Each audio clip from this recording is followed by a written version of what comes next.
لکھا ہے میں پچھلے 4 سال سے روزے نہیں رکھ رہی کیونکہ ڈاکٹر نے منع کیا ہے کہ میں دوائی کھاتی ہوں اور دوا مس نہیں کر سکتی. یہ 4 سال سے کھا رہی ہوں کہ چھوڑ دوں تو بیمار ہو جاتی ہوں. سیکنڈ اوپینین لے. ایک خاتون تھی، ان کو میں نے اسی طرح مشورہ دیا کہ آپ سیکنڈ اوپینین لے کر تھوڑا آپ کوشش کریں، ایک دن روزہ رکھیں، اگر چل گیا کمپلیٹ کر لیں. وہ السر کی مریضہ تھی، ان کو ہر تھوڑی دیر کچھ کھانا پڑتا تھا، اور رمضان کی برکت ایسی ہوتی ہے کہ انہوں نے ٹرائی کیا اور شام تک کو خاص نہیں تکلیف ہوئی، اور الحمدللہ اس کے بعد کئی سالوں سے مسلسل اب روزے رکھ رہی، اور اس سے پہلے کافی عرصے تک وہ روزے چھوڑتی نہیں. آپ ٹرائل بیس پہ رکھ لیں، اگر آپ سمجھیں کہ مرنے لگے ہیں تو پھر توڑ کے روزہ دوا کھا لیں، ٹھیک ہے، لیکن ذرا سا ٹیسٹ تو کریں.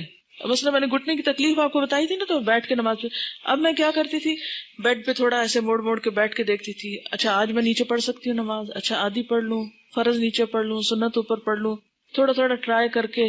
پھر ایک دفعہ تو ایسا ہوا کہ نیچے بیٹھنے لگی تو اتنی تکلیف ہوئی کہ پھر اٹھ کے جلدی اس کرسی پہ بیٹھ گئی.